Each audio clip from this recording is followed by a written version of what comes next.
Welcome मेरे channel Arvind का Hindi and English class. आज के वीडियो में हम आपको बताएंगे मातृभूमि के लिए खंडकाव्य, जो कक्षा 10 का इंपॉर्टेंट प्रश्न है। ये आपसे किस प्रकार से पूछा जाता है, जो है आपसे पूछेगा मातृभूमि के लिए खंडकाव्य की कथा वस्तु लिखिए, या फिर पूछेगा मातृभूमि के लिए खंडकाव्य के जो है प्रथम सर्ग या द्वितीय सर्ग या तृतीय सर्ग का उल्लेख कीजिए। किसी भी सर्ग का पूछ सकता है, तो आपको किस प्रकार से लिखना है ये समझ लीजिए। जो आपके बोर्डिंग में 3 अंक का पूछा जाता है। इससे पहले अगर आप हमारे चैनल पर नए हैं तो कर लीजिए चैनल को सब्सक्राइब और बेल आइकन कर दीजिए प्लीज, जिससे कि लेटेस्ट वीडियो की अपलोड की जानकारी सबसे पहले आपको प्राप्त हो सके। आप सबको समझना है किस प्रकार से आपको उत्तर लिखना है। उत्तर आपको इस प्रकार से लिखना है, डॉक्टर जयशंकर त्रिपाठी द्वारा रचित मातृभूमि के लिए खंडकाव्य 3 सर्गों में विभक्त है। पहला सर्ग है संकल्प, दूसरा है संघर्ष तथा तीसरा है बलिदान। पहले सर्ग में क्या उल्लेख किया जाए ये समझ लीजिए। प्रथम सर्ग में चंद्रशेखर आज़ाद के छात्र जीवन का प्रसंग है।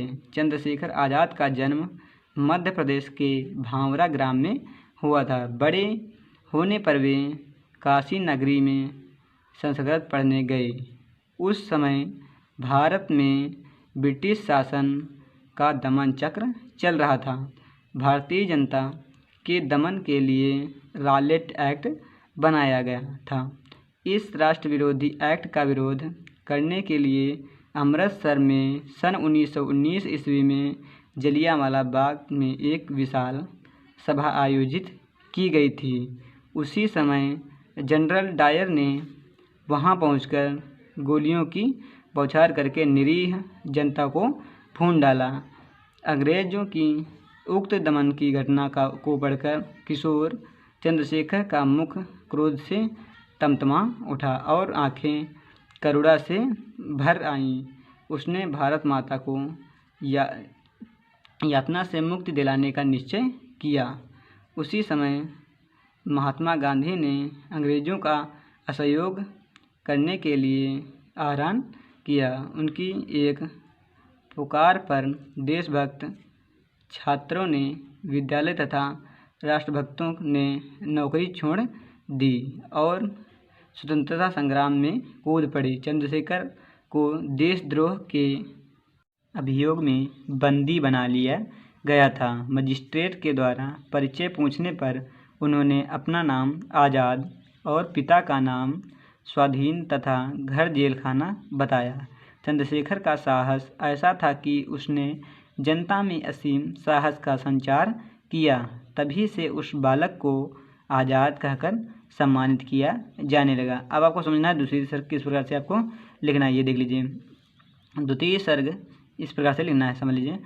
इस सर्ग में आज़ाद के संघर्ष का वर्णन किया गया है। देश में असहयोग आंदोलन के मंद पड़ते ही चंद्रशेखर का झुकाव शस्त्र क्रांति की ही ओर गया। उन्हें स्वतंत्रता संग्राम के लिए बमों और पिस्तौलों का निर्माण कराने के लिए धन की आवश्यकता हुई।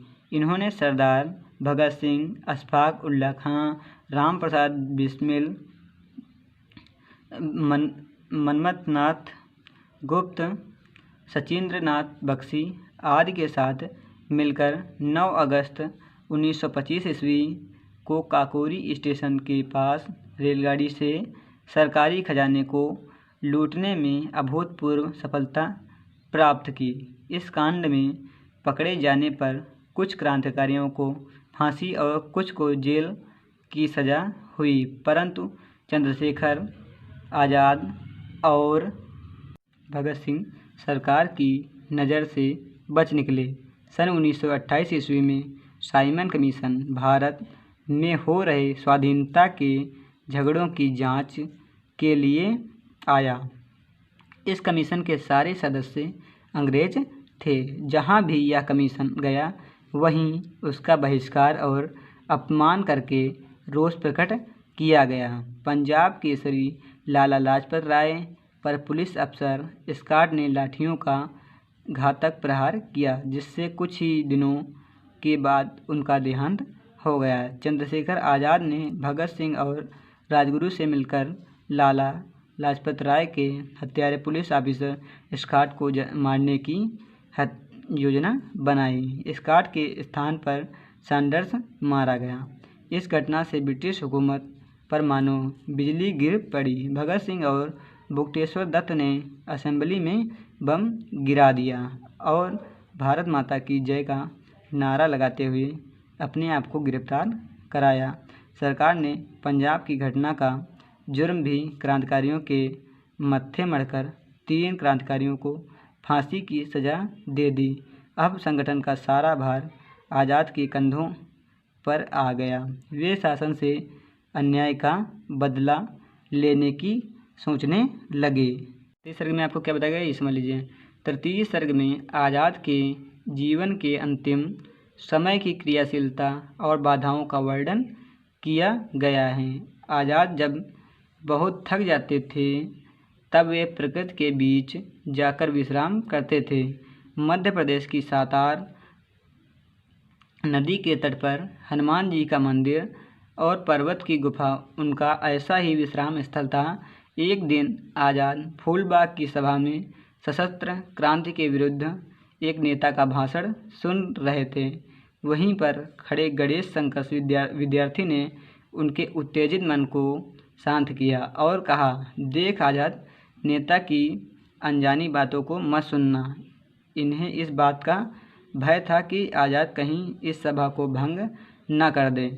फरवरी सन 1931 ईस्वी को प्रयाग के अल्फ्रेड पार्क में बैठकर वे कुछ मित्रों से बातें कर रहे थे। उसी समय वहां पुलिस की गाड़ी आकर रुकी और पुलिस ने उन्हें चारों ओर से घेर लिया। आज़ाद ने अपनी पिस्तौल में गोलियां भरी और पुलिस से मोर्चा लिया। पहली ही गोली में उन्होंने एक अफसर का जबड़ा उड़ा दिया।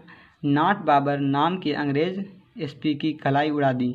वह निरंतर पुलिस पर गोलियां बरसाते रहे, परंतु जब उस एकाकी वीर के पास अकेली गोली बची तो उसने अपनी कनपटी पर मारकर वीरगति प्राप्त कर ली। आज़ाद ने जिस जामुन के पेड़ की ओट लेकर संघर्ष किया था वह पेड़ भारतीय जनता का पूजा स्थल बन गया।